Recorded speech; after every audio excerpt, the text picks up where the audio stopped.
John Wood is a golf course aficionado all those years, caddying for the likes of Mark Calcavecchia, Hunter Mahan, and Matt Kuchar, now on the grounds for NBC.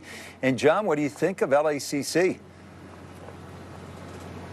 I fell in love with it the second I saw it. It is such a golf course, not something I thought you'd ever see in the middle of Los Angeles. It is going to be a special week. Rich, I'm out here on the 6th hole, which, like so many of the holes here at LACC, gives players and caddies a multitude of options off the tee. We're going to walk you through the process of how they make those decisions. This hole is a drivable par 4. Now, they have two options: lay it up to the left, leave themselves a lob wedge of some kind, or go for it and try and drive the green. If they do lay it up, they're going to have a secondary decision to make. The first option, play even as little as a mid-iron into this area right here in the fairway. That leaves you a fuller shot. You can get maximum height, maximum spin, and if these greens firm up like everybody expects them to on the weekend, that would most likely be the play. Anything coming in low without maximum spin has a good chance to land on the green and just skip all the way through into some heavy rough. The other option, if you are going to lay it up, is to get something way, way, way down this fairway. I like this for one of the pins specifically, and that would be the far right pin. What this does, getting this far down, we're probably, from where you want a full lob wedge, we're probably going to hit it another 30 to 40 yards way down into this area.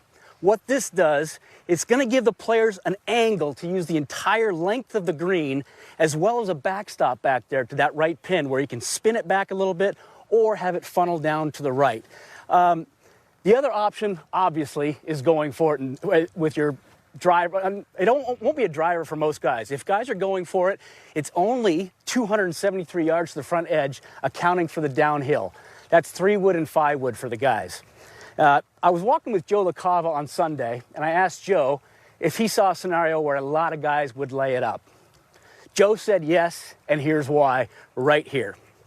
All this heavy, gunch, fescue, sandy area, unkept, is going to be almost impossible to predict the shot coming out here. Completely unpredictable. You could see a lost ball, you could see a lob wedge that doesn't come out at all and goes a foot, or you could catch something clean and have it just fly right over the green, in which case you're looking at a huge number. This bunker in the front would be a great spot. Now, it's a completely blind tee shot, so players and caddies will be looking off in the distance at landmarks. You can see a tree back there. That tree with the big trunk is the right edge of the green. That's the most important one. The tee marker, a little bit to the left, is the bunker. You'll put those down in your book just so you know, because you're standing back there, all you see is a tree. The last thing you're going to want to think about when you're playing this hole, if you are going for it, is the amount of room you've got right of this hole. You obviously can't see it, and it's uncomfortable because you can't see any of it. But from the right edge of the green, you've got over 35 yards all the way to this penalty area over here. And even though there's rough, it's not very severe here.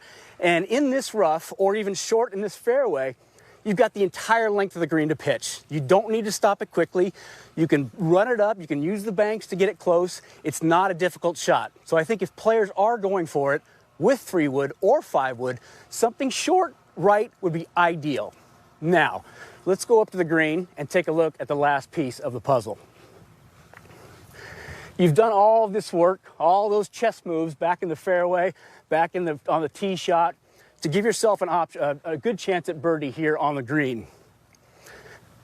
We're guessing at hole locations. We don't know them right now, but I'm guessing there's going to be one right in here in this front right. And this is the one I was talking about for laying something up down there, using this entire length of the green and using this backstop here to maybe spin it into this low area. It's kind of a funnel down here, so it'll give yourself a great look.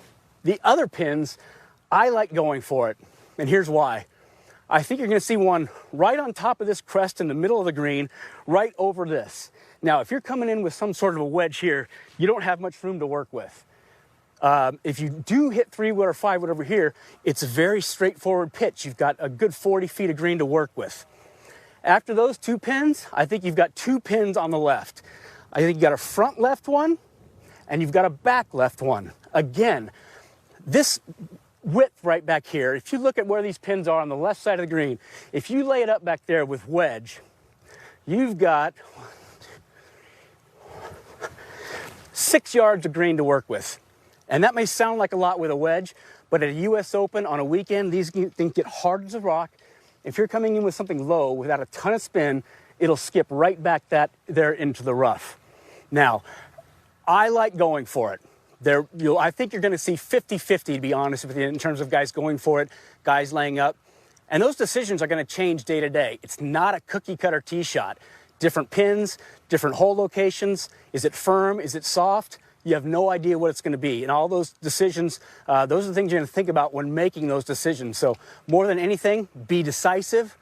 And when you think about it, this is one hole where you do all that work. These caddies are doing it for 18 holes out here and a lot longer, a lot more complicated than this. So a place like this where no one's been, it's a ton of homework. And just think about that while you're watching these guys this weekend. Rich? John, give us a sense where the tee box is at. There it is. Tee box is going to be up. Let's turn around, John. You see that tree right there? That tree is what makes it blind. The tee box is on the other side of that and straight up the hill, about 20 yards uphill. So that tree is what blocks out the entire green, which you can't see anything, and that's what you're looking at.